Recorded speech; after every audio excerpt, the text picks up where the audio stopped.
नमस्कार, बाखबर में आपका स्वागत है। मैं हूं राघवेंद्र सिंह। आज हम बात करेंगे टैरिफ वार के बारे में। दरअसल कोरोना के बाद ये पहला ऐसा मौका जब पूरे शेयर बाजार से हमारा मतलब है पूरी दुनिया में शेयर बाजार काफ़ी नीचे आया, क्रैश कर गया। ये इसका एक टर्म है, तबाह हो गया, भूचाल आ गया। लेकिन ऐसा लगता है कि इस भूचाल के बाद फिर से उछाल भी आएगा। लेकिन आज हम बात करेंगे सिर्फ भूचाल पर, क्योंकि ये ट्रम्प का टैरिफ वार है, जिसको ट्रम्प के बारे में कहा जाता है कि वो अमेरिका फर्स्ट की बात करता है। उनका कहना है कि जितने टैक्स आप हम पर लगाते हैं दुनिया के देश, उतने ही टैक्स आप पर लगाए जाएंगे। तो ये अगर आम भाषा में कहें तो बहुत सीधी सी बात है। अगर आप हम पर टैक्स लगा रहे हैं तो हम आप पर टैक्स लगा रहे हैं। लेकिन दुनिया का रिएक्शन ऐसा आया जैसे कि कोई बहुत बड़ी बात हुई हो। अब इस अजूबे को सेटल होने में हो सकता है कि 10-15 दिन, महीना भर लग जाए। लेकिन दुनिया समझ जाएगी कि अगर आप अमेरिकी सामान पर टैक्स लगाते हैं तो फिर वो भी अपने आने वाले सामान पर टैक्स लगाएगा। ये तो हुई उसकी शुरुआत। लेकिन आपको बता दें कि 200 मतलब लगभग 95 साल पहले 1919 की बात करें, तब भी शेयर बाजार इसी तरह से गिरा था। उस समय की जो गिरावट थी, उसके बाद दुनिया भर में महामंदी आई थी। लेकिन 2025 की इस गिरावट में लोग मंदी की आशंका तो बता रहे हैं, महामंदी की आशंका नहीं है।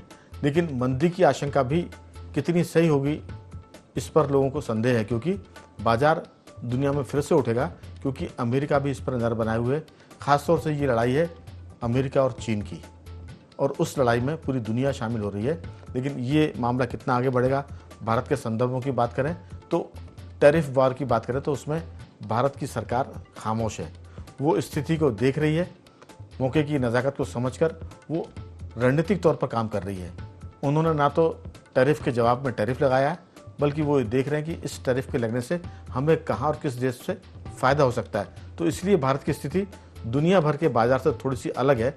इसलिए उम्मीद की जा रही कि हफ्ते भर के आसपास, ये मैं लंबी अवधि बता रहा हूँ, शायद भारतीय बाजार अच्छे से संभलेंगे। इस पर चर्चा करेंगे। चर्चा में मौजूद है हमारे साथ हमारे दो विशेष मेहमान। एक तरह से बात करें तो शेयर के जानकार एक्सपर्ट धर्मेंद्र मिश्रा जी हमारे साथ हैं। धर्मेंद्र जी, आपका बहुत बहुत स्वागत है। इसके साथ शेयर बाजार के जानकार उदयवीर सिंह जी हमारे साथ हैं, और बहुत जल्द जुड़ेंगे हमारे साथ वरिष्ठ पत्रकार साथी योगीराज योगेश जी, और एक और आम नागरिक की हैसियत से रहने वाले डॉक्टर भूपेंद्र सोलेर जी। अभी चर्चा की शुरुआत धर्मेंद्र जी आपके साथ की, ये जो शेयर वार है, ये जो ट्रम्प का टैरिफ और बाजार में भूचाल, इसको आप किस ढंग से देख रहे हैं?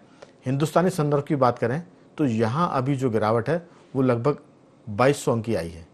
ये गिरावट क्या कल और बढ़ेगी, या कल से बाजार थोड़ा सा संभलेगा?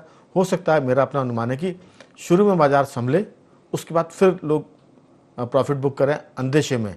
क्योंकि लोग कहते हैं कि शेयर बाजार तो बिल्कुल छुई मुई की तरह है, एक थोड़ी सी अफवाह का झोंका आता है और बाजार मुरझा जाता है, और दूसरी पल अफवाह के खंडन की हवा चलती है और बाजार एकदम से फिर से खिल जाता है। आपकी राय, आज के टैरिफ वॉर के नतीजों को आप कैसे देख रहे हैं, खासतौर से भारत के संदर्भ में? देखिए राघवेंद्र जी, ऐसा माना जा रहा है, ऐसा देखने में आ रहा है कि ट्रंप ने अपना नुकसान बचाने के लिए पूरे दुनिया भर के निवेशकों को नुकसान में ला दिया है, और कोई देश छूटा नहीं है जो इस चपेट में ट्रंप टैरिफ वार के चपेट में नहीं आया हो। आज की हम बात करें कि आज के मार्केट का अगर रिएक्शन देखें तो, अगर आज का मार्केट देखें तो लगभग 13% मैक्सिमम जो आज की गिरावट रही है हांगकांग और बाकी कंट्रीज़ की, जो चाहे यूरोपियन कंट्रीज हों, नेस्डैक के अलावा नेस्डैक, और उसमें तो चल ही रहा था। 4 दिन से कंटिन्यू गिरावट चल रही है। पिछले अगर 4 दिन का सेशन देखें आप अमेरिका बाजार का, तो लगभग 4 दिन का मिला के लगभग 12% का करेक्शन इटसेल्फ अमेरिका में हो गया है। तो दूसरे सारे एशिया, यूरोप, सारे मार्केट में इसका असर देखने के लिए मिला है। लेकिन आज का अगर हम मार्केट का एक इंडेक्स बनाएं तो उसमें देखें कि सबसे कम गिरावट अगर किसी भी मार्केट में हुई है तो उसमें इंडियन मार्केट टॉप में लीड कर रहा है। कम गिरावट के मामले में, यानी ज़्यादा सुरक्षित है दुनिया के बाजारों के हिसाब से? बिल्कुल सही पकड़ा आपने। बिल्कुल सबसे सुरक्षित, अगर आज के का अगर मार्केट एनालिसिस करें तो सबसे सुरक्षित अगर हम बात करें तो टर्की और इंडियन मार्केट था। लगभग 3.25% के आसपास मार्केट में गिरावट थी। हाँ, ये बात जरूर है कि डिप बहुत बड़ा गया था, लगभग 4.5% के आसपास गया था, लेकिन रिकवरी उतनी ही शानदार रही है और लगभग 3% के आसपास मार्केट हमारा क्लोज हुआ। और ये स्थिति तब है राघवेंद्र जी जब कंटिन्यू 6 महीने से एफआईआई फिरंगी या विदेशी संस्थागत निवेशक माल बेचते आ रहे हैं, कंटिन्यू 6 महीने से। और इस 6 महीने का अगर आप डेटा निकालेंगे तो आपको मिलेगा 3.5 लाख करोड़ की बिकवाली हुई है पिछले 6 महीने में। उसके बावजूद आज हमारी स्ट्रेंथ देखिए। अब ये मैं आपके दर्शकों के विवेक पे छोड़ता हूं कि हमारे इंडियन मार्केट का फंडामेंटल अगर आप एनालिसिस करना चाहें तो एक बहुत बड़ा हिंट होगा कि 6 महीने में 3.5 लाख करोड़ निकाल लिए गए। उसके बावजूद आज के पूरे गिरावट में दुनिया भर के बाजारों का अगर एनालिसिस करें तो हम टॉप लीडर थे एक तरीके के। तो ये स्थिति है मार्केट में। ऐसे बहुत सारी संभावनाएं मिलेंगी आगे भी और चली रही हैं, लेकिन यह आज का जो मार्केट था इंडियन मार्केट की एक स्ट्रेंथ दिखाता है और इसको ध्यान में रखते हुए निवेशकों को डिसीजन लेना चाहिए। तो कह सकते हैं कि दुनिया में जो कुछ घट रहा है भारतीय बाजार उससे अलग हट के रिएक्शन दे रहा है। रिएक्शन तो है, लेकिन जो आपने कहा कि भारतीय बाजार अभी भी दुनिया भर के सुरक्षित बाजारों में से एक है। और हो सकता है कि जो हम कई बार बातचीत करते हैं धर्मेंद्र जी कि जो हमारे यंगस्टर्स हैं, जो युवा हैं, जो ख़ासतौर से काम कर रहे हैं विदेशी कंपनियों में, वो अभी भी हो सकता है कि कल ना सही तो परसों सही मार्केट में फिर से पैसा लगाएंगे।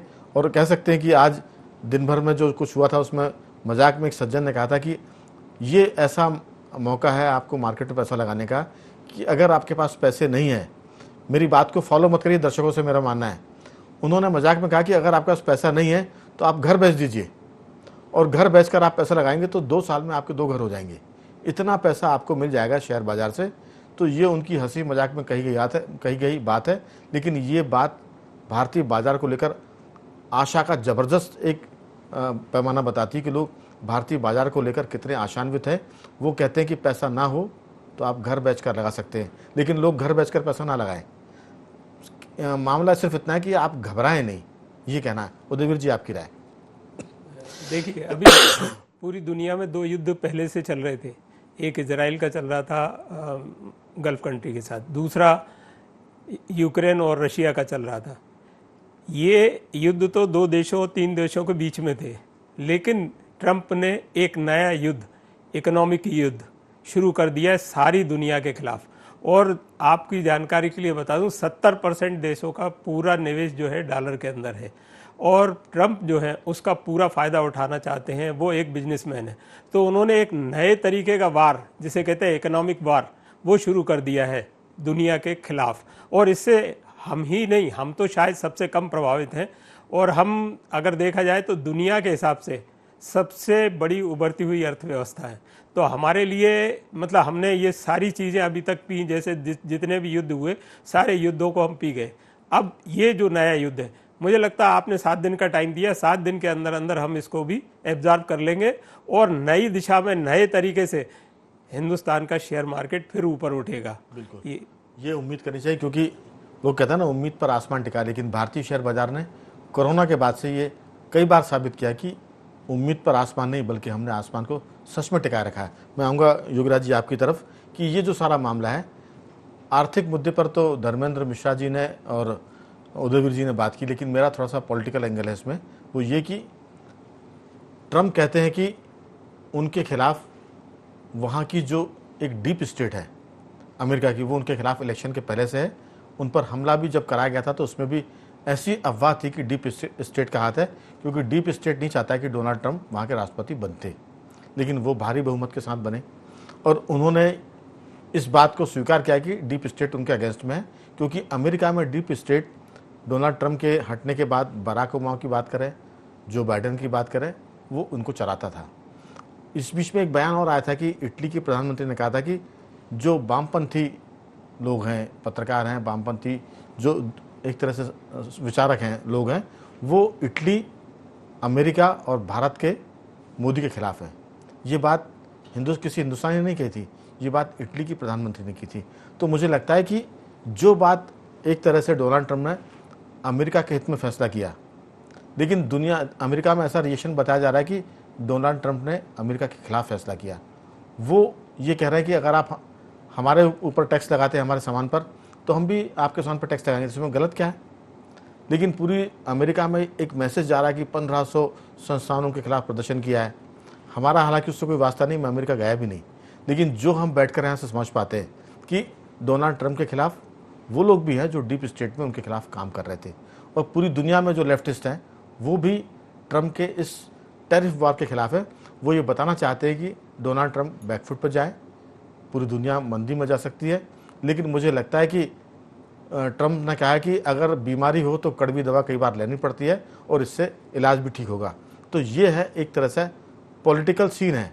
हमने आर्थिक नीति की तो बात कर ली, लेकिन राजनीति ये कहते हैं कि डोनाल्ड ट्रंप ने जी एक पॉलिटिकल बात मैं आपको बता दूं कि जिस तरीके से ट्रंप को वहां टारगेट किया जा रहा है, उसके साथ साथ एलन मस्क को भी वहां टारगेट किया जा रहा है। जैसे हिंदुस्तान में मोदी को टारगेट करते थे तो अडानी को सामने लेके आते थे। चलिए, तो एलन मस्क तो खैर खुलकर पॉलिटिक्स में आए थे, वो साथ में उनके थे, लेकिन अडानी अंबानी ये तो खुलकर नहीं है। लेकिन ये हमारे यहाँ तो वो सब चलता नहीं जो अमेरिका में हो सकता है, क्योंकि हो सकता है कल एलन मस्क वहाँ का राष्ट्रपति हो जाए। तो वो पूंजीपतियों का देश है। खुद डोनाल्ड ट्रंप बहुत बड़े उद्योगपति है, बहुत बड़े बिजनेसमैन है, वहाँ ट्रंप टावर कई बड़ी संख्या में है। तो सवाल ये नहीं है योगीराज जी, ये क्या किसी एक तो ये टैरिफ वार है जो किसी के खिलाफ भी हो सकती है, जो भी चलाएगा, लेकिन एक है कि आपके देश के भीतर के लोग आपके खिलाफ हैं और वो डीप स्टेट वाले काम कर रहे हैं। आप अगर चाहें तो इस पर कोई टिप्पणी कर सकते हैं। बिल्कुल राघवन जी, मामला यही है, और ये पूरी लड़ाई वामपंथ और दक्षिणपंथ की लड़ाई है। और आप ये देखिए, सरकार चाहे प्रेसिडेंट अमेरिका में कोई स्टेप उठाएं या प्राइम मिनिस्टर भारत में कोई स्टेप उठाएं, उसको अगेंस्ट में खड़े होने वाले लोग बहुत मिल जाते हैं। अब मान लो 15 बड़े संगठन ट्रंप के खिलाफ खड़े हुए, रैलियाँ निकाल रहे हैं और ये माहौल बनाने की कोशिश की रही कि साहब ये तो उनका उल्टा फैसला है राष्ट्रपति का। सेम यहाँ होता है, मान लो 1 साल तक कोई शाहीन बाग में बैठ गया, इसका मतलब ये थोड़ी हुआ कि वो सही थे। आप गलत रास्ते को पकड़ के और एक पब्लिसाइज कर दें, पूरा प्रचार कर दें कि साहब हम इतने लोग इसके खिलाफ हैं, तो उससे कोई सिद्ध नहीं होता कि आप सही हैं जी। जैसे मालूम पड़ा कि अभी भी एक तर्क जो दिया जाता है, इसके पहले ही डिबेट में चर्चा में ये रहा कि साहब अभी भी भारत की सरकार को 34% ही वोट मिल रहा है, मतलब 64% जो है सरकार के खिलाफ जा रहा है, बीजेपी के खिलाफ जा रहा है। पर ये कहने वाले, ये लॉजिक देने वाले ये नहीं बताते कि उस समय तो 34% ही कुल मतदान होता था और आपको तो 17% भी वोट बमुश्किल वोट मिल पाते थे। तो आप ये कैसे आप कंपैरिजन कर रहे हैं किसी का कि साहब टैरिफ बढ़ा दिया अमेरिका राष्ट्रपति डोनाल्ड ट्रंप ने और पूरे दुनिया में मंदी छा गई। तो ऐसा होता नहीं है। सरकार कोई भी हो, प्रेसिडेंट कोई भी हो, प्राइम मिनिस्टर कोई भी हो, वो अपने देश हित में ही पहला फैसला लेता है।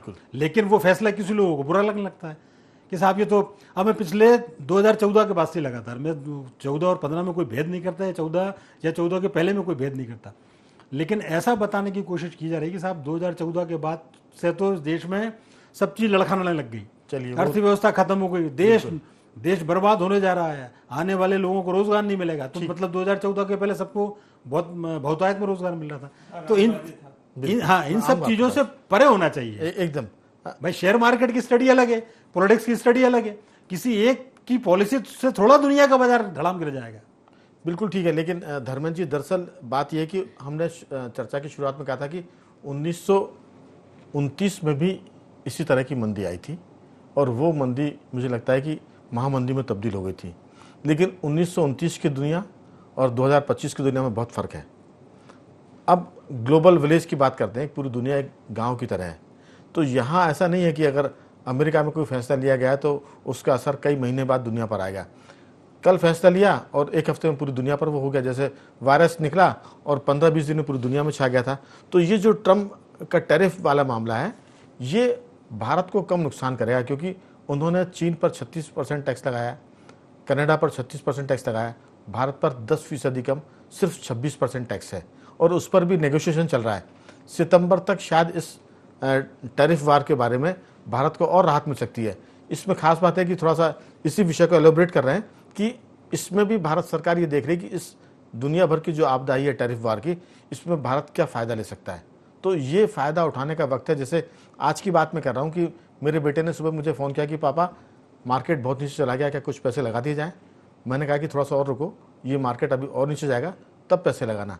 तो हम भी इसमें आपदा में अवसर की तलाश कर रहे हैं और पूरी दुनिया के लोग ऐसे ही करते हैं, कोई कम करता है, कोई ज़्यादा करता है। तो आपकी राय, ये जो मामला है, एक और इसमें चीज़ जुड़ रही है कि 19 अक्टूबर 1987 यानी 1987 को भी ब्लैक मंडे के रूप में कहा गया था। तब भी माने डाउ की हम बात करें, वो नीचे गिरा था, 22% नीचे गया था डाउ का मार्केट उस समय, 1987 की बात करें। और उस समय भारत में गिरावट आई थी 20% की मार्केट में। तब भारत का शेयर मार्केट बहुत ही शैशव काल में था, एक अंकुरण उसका हो रहा था। तब 20% की मंदी को भारत का बाजार झेल गया था। अब तो भारत का, जैसे आपने कहा था कि विदेशी निवेशक ने बड़ी तादाद में महीनों से पैसा निकाल रहे हैं, फिर भी भारतीय बाजार थोड़ा बहुत डिप करके जाता है, फिर संभल जाता है। आपकी राय, ये जो 1987 की बात करें, 1929 की बात करें, 2025 की बात करें आज की, तो भारत का जो सीन है, सिनेरियो है, वो कैसा दिखता है आपको?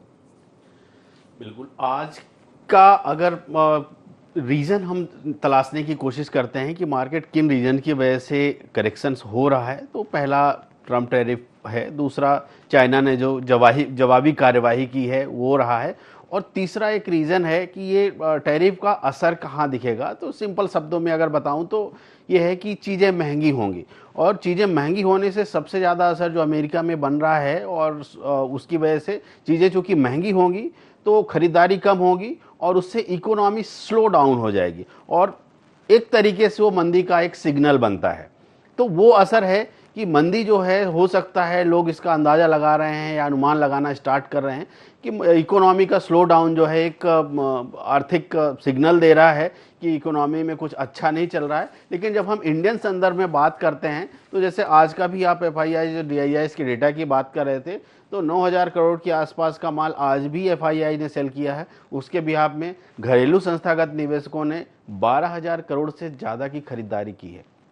स्ट्रेंथ भरपूर है। अब एक चीज़ इसमें मैं आपके दर्शकों को एक चीज़ जरूर समझाना चाहूँगा, बहुत इंपॉर्टेंट चीज़ है कि कोई भी सेक्टर हो, हमेशा कोई भी सेक्टर लीड नहीं करता, सेक्टर बदलते रहते हैं। तो निवेशकों को ऐसे समय पर बहुत सावधानी से सेक्टर और स्टॉक्स तलाशने होंगे, उन सेक्टर्स पे फोकस करना होगा जो अभी ट्रम्प टैरिफ वार में या ग्लोबल मार्केट में जिनका एक्सपोजर उतना ज़्यादा नहीं है, उन स्टॉक्स को तलाशना होगा। और सबसे इंपॉर्टेंट चैप्टर जो है क्रूड ऑयल की, अभी हमने चर्चा नहीं करी है। क्रूड ऑयल भी एक बहुत बड़ा फैक्टर है आज के टाइम पे, और क्रूड ऑयल में कंटिन्यू गिरावट हो रही है, और आज लगभग 64 बिलियन डॉलर के आसपास आ गया, और 60 के आसपास तक की संभावना है। तो ऐसे समय पे oil marketing company HPCL, BPCL, IOC, इनमें निवेश करना सुरक्षित होगा, क्योंकि क्रूड ऑयल के नीचे जाने से इनकी प्रॉफिटेबिलिटी इनकी बनेगी। तो पहला सेक्टर वो होगा जो निवेश की दृष्टि से देखा जाना चाहिए। और दूसरा जो है कंज्यूमर ड्यूरेबल्स, FMCG स्टॉक जो है, जैसे आज अगर देखें तो इंडेक्स के 30 में से 29 स्टॉक डाउन थे, सिर्फ एक स्टॉक ऊपर था, वो था HUL का। तो ऐसे स्टॉक्स FMCG, कंज्यूमर ड्यूरेबल्स, जिनका बहुत ज़्यादा टैरिफ वॉर से लेना देना नहीं है, उन सेक्टर्स पे फोकस करना चाहिए। और तीसरा एक हिंट और दूंगा मैं, अभी 2 दिन बाद RBI की पॉलिसी है, इसको भी ध्यान में रखना चाहिए। और ऐसी संभावना है कि 0.25 या समय को देखते हुए 0.50 की का जो भी रेट कट होगा, इसका किन सेक्टर्स पे असर हो सकता है, इन सब चीज़ों को ध्यान में रखते हुए निवेशकों को अपने डिसीजन लेने पड़ेंगे। और अगर ये सारी चीज़ें प्रॉपर एक एनालिसिस के थ्रू किया जाएगा, तो मार्केट में आज भी पैसा बन रहा है। ये बात अलग है कि निवेशकों का वैल्यूएशन कम हो रहा है, लेकिन जो ट्रेडर्स हैं आज भी, मेरे पास मेरे स्टूडेंट्स के स्क्रीनशॉट आते हैं सुबह से, और आपस में कंपटीशन चलता है कि सर मेरा 50,000 का प्रॉफिट हो गया, 15 मिनट में मेरा 60,000 का profit. They are not investor, वो ट्रेडर हैं। लेकिन चूंकि मोमेंटम चेंज होता है, कभी इन्वेस्टिंग का मोमेंटम होता है, कभी ट्रेडिंग का होता है। तो अभी ट्रेडिंग का मोमेंटम है, जिनके पास स्किल है फ्यूचर एंड ऑप्शन में ट्रेड करने की, उनके पैसे आज ही बन रहे हैं, और काफ़ी तादाद में पैसे बन रहे हैं। बिल्कुल कह सकते हैं कि जो समझदार है वो इस ढंग से फ़ायदा उठा रहे हैं, ट्रेडर्स फ़ायदा उठा रहे हैं, और लोग इन्वेस्टमेंट भी कर रहे हैं। जितना मार्केट नीचे जाएगा, इन्वेस्टर के लिए कहते हैं कि ये गोल्डन टाइम है, अगर मार्केट नीचे है तो आप फिर इसमें पैसा लगाइए, शेयर खरीदिए। उदयवीर जी, दरअसल हम बात करें भारत की, तो जब कोरोना काल आया था तब भारत के 14 लाख करोड़ रुपए का एक तरह से लोगों को घाटा हुआ था, या दूसरे शब्दों में जैसा धर्मेंद्र जी बताया था, लोगों ने प्रॉफिट बुक किया था या उसमें लाभ कमाया था, लेकिन आमतौर से वो घाटे की शक्ल दे दी जाती है। और हम आज की बात करें तो लगभग माफ़ करिए, कोरोना काल में 19 लाख करोड़ का घाटा हुआ था, और आज की बात करें तो 14 लाख करोड़ का नुकसान हुआ है शेयर बाजार के लोगों को। तो ये तो हुआ उठापटक का मामला। लेकिन जैसा बात कर रहे हैं धर्मेंद्र जी कि कुछ भी हो, भारतीय बाजार का जो डोमेस्टिक इन्वेस्टर है वो बहुत सजग है, और उसमें महिलाएं भी शामिल हैं और यंगस्टर्स भी शामिल हैं, और वो कहीं ना कहीं पूरी दुनिया पर नज़र रखे हुए हैं। देखिए कि जो नुकसान है उसमें जैसा आपने कहा था कि टर्की और भारत को कम नुकसान हुआ है, हो सकता है कि कल ये नुकसान दुनिया के हिसाब से और घट जाए, भारतीय बाजार और थोड़ा सा सुधर जाए। आपकी राय? हालांकि हफ्ते भर ऐसी उम्मीद नहीं लगती है, क्योंकि अभी ये टैरिफ वार बढ़ेगी। इस बढ़ते हुए टैरिफ वार में जो देश जितना समझदारी से काम करेगा, जितना कूलली काम करेगा, वो लोग उतने प्रॉफिट में रहेंगे। आपकी राय छोटी सी? मेरा मानना ये जो अभी आपने कहा आपदा में अवसर, देखिए हमारी सरकार ही ऐसी है, हमारे से जो सर्वोच्च नेता हैं वो हमेशा आपदा को अवसर में बदल लेते हैं। अब सबसे बड़ा अवसर तो ये है कि इस समय जो आपने बताया क्रूड ऑयल के अंदर भारी गिरावट हो रही है, क्योंकि अमेरिका ने कह दिया हम अपने यहाँ तेल का उत्पादन करेंगे। अब उनके कहने भर से जितनी भी गल्फ कंट्रीज थी, मेन आप सऊदी अरब को ले लो, तो उन्होंने अपना प्रोडक्शन बढ़ा दिया है। उनका प्रोडक्शन बढ़ाने का मतलब है अब तेल आपको और सस्ता मिलेगा, और हिंदुस्तान का सबसे ज़्यादा डॉलर जो जाता है वो तेल के अंदर जाता है, और अगर वो सस्ता होता है तो हमको उससे बहुत फ़ायदा होगा। जैसा कि आपने बताया कि IOC, BPCL, अब इसमें एशियन पेंट है, इंडिगो है, ये सारी कंपनियां जो हैं इनको भारी फायदा मिलेगा, और हिंदुस्तान की अर्थव्यवस्था को भी एक तरीके से बूस्ट मिलेगा तेल सस्ता होने की वजह से। जी, कह सकते हैं कि जो चीज़ें युद्ध के समय होती हैं, जब दुनिया में युद्ध के बादल मंडराते हैं, तब इस तरह की मंदी आती है। लेकिन हम कह सकते हैं कि जिस तरह से चाइना से तनाव चल रहा है, अमेरिका का या ताइवान का, जिस ढंग से जेलेंस्की यूक्रेन के राष्ट्रपति पुतिन के खिलाफ बयानबाजी कर रहे हैं, जिस ढंग से अभी गाज़ा में दोबारा हमास के खिलाफ इजराइल ने युद्ध शुरू कर दिया है, जिस ढंग से ईरान और अमेरिका के बीच तनाव चल रहा है, उस तनाव के से सबका ध्यान बढ़ गया है योगीराज जी। ये टैरिफ वार ने जो युद्ध के बादल छा रहे थे पूरी दुनिया में, मुझे लगता है कि वो युद्ध के बादल को भी थोड़ा सा हटाया है। सबका ध्यान लग गया है टैरिफ वार की तरफ। अब कोई युद्ध की तैयारी नहीं कर रहा है इस समय। सब कह रहे हैं कि इस अमेरिका के टैरिफ वार से कैसे बचा जाए।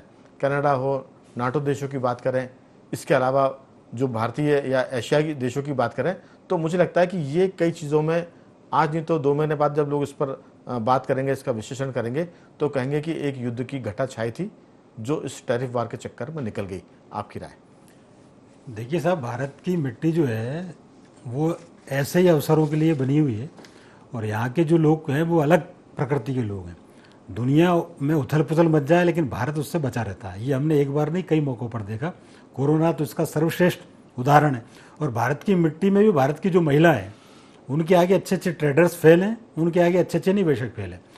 दुनिया अच्छे अच्छे इकोनॉमिस्ट, बिल्कुल, क्योंकि इकोनॉमिस्ट जो हिंदू घरों की इकोनॉमी है, वो भारतीय महिला अगर 1 लाख रुपए की कमाई है तो उसमें से 10,000 बचा लेंगे, अगर 1,000 रुपए की कमाई है तो उसमें से 10 रुपये बचा लेंगे। डेफिनेटली बचत के मामले में भारतीय महिलाओं से सीखना पड़ेगा इकोनॉमिक्स को कि किस ढंग से कम इनकम में घर चलाया जाता है और कैसे बचत की जाती है। जी, मैं वही तो कह रहा हूँ, ये टैरिफ बार, ये NSE, सेंसेक्स, ये सब शब्दावली में बहुत अच्छे बड़े लोगों की शब्दावली, उनके पल्लू में जो रकम बंधी हुई ना, उसके आगे सारे टैरिफ फेल है। बिल्कुल। और वो जिस हिसाब से बचत करती है, इतनी विपरीत परिस्थितियों में भी ये निवेशकों को सीखना चाहिए उनसे। तो मुझे ऐसा लगता है कि भारत में इसका कोई ज़्यादा असर होने वाला नहीं है, और ये अप्स एंड डाउन्स लगातार चलते रहते हैं। ये भी एक फेस है, ये भी निकल जाएगा, और फिर आप देखना फिर वही मार्केट की तारीफ फिर बंधेंगी और सारे लोग फिर निवेश करेंगे, और अभी भी लोग कर ही रहे। तो मुझे ऐसा नहीं लगता कि कोई बहुत बड़ा असर पड़ने वाला है। ये ब्लैक मंडे आते हैं, ब्लैक मंडे चले जाएंगे, फिर कोई अच्छा सा फ्राइडे आ जाएगा, फिर कोई संडे से आ जाएगा। तो ये थोड़ा सा एक फेज है, और मुझे ऐसा लगता है कि बहुत जल्दी निकल जाएगा, और भारत तो एक उदाहरण बनता ही है, तो इसमें भी एक नया उदाहरण बनता है। देखिए, ट्रम्प का हमसे कोई वास्ता नहीं है और हमारा भी उनसे कोई वास्ता नहीं है, लेकिन मैंने कहा कि ट्रम्प ने टैरिफ वार शुरू करके दुनिया में जो वॉर के बादल छा रहे थे उसको हल्का किया है। जहाँ तक इकोनॉमिस्ट की बात है, हमने कहा कि घर की जो हमारी माताएं होती है, जो बहनें होती है, वो बहुत बड़ी अर्थशास्त्री होती है। उनके बारे में ये भी कहा जाता है कि अगर घर में खाने वाले 4 हैं और रोटियां 3 हैं, तो वो जो इकोनॉमिस्ट माँ है वो कहती है कि आज मुझे भूख नहीं है, मेरी तबीयत ख़राब है, और 3 रोटियां अपने घर के लोगों को बांट देगी और खुद भूखी सो जाती है। तब जाके वो इकोनॉमिस्ट बनती है घर को चलाने वाली। तो जो इकोनॉमी चलाने वाले लोग हैं वो अपने आप को कई बार इसी तरह से घाटे में रखते हैं जैसे घर में एक माँ रखती है। मुझे लगता है कि ये एग्जाम्पल काफ़ी है पूरी इस चर्चा को समापन करने के लिए कि टैरिफ वार तो शुरू हो रही है, लेकिन दुनिया पर युद्ध के बादल घट रहे हैं और ये वॉर तो आगे पीछे निकल ही जाएगी और दुनिया अपने आप को संभाल लेगी। लेकिन अगर युद्ध शुरू हो जाएंगे तो फिर उनको संभालने में, जैसा कहा जा रहा था कि अगर अब युद्ध बढ़ेगा यूक्रेन का और रशिया का, तो वो थर्ड वर्ल्ड वार की तरफ जाएगा, तीसरे विश्व युद्ध की तरफ। तो हमें लगता है कि इस टैरिफ वार ने तीसरा विश्व युद्ध कुछ सालों के लिए और पीछे धकेल दिया है और बाजार तो सुधर ही जाएंगे आज ही तो कल। तो मैं कुल मिला के इस चर्चा को यहीं समाप्त करता हूँ, संपन्न करता हूँ। धर्मेंद्र जी आपका बहुत साधुवाद, योगराज जी आपका धन्यवाद और उदयवीर जी आपका बहुत बहुत साधुवाद कि आपने इस चर्चा में हिस्सा लिया। तो बखबर में आज सिर्फ इतना ही। बने रहिए हमारे साथ और देखते रहिए IND24।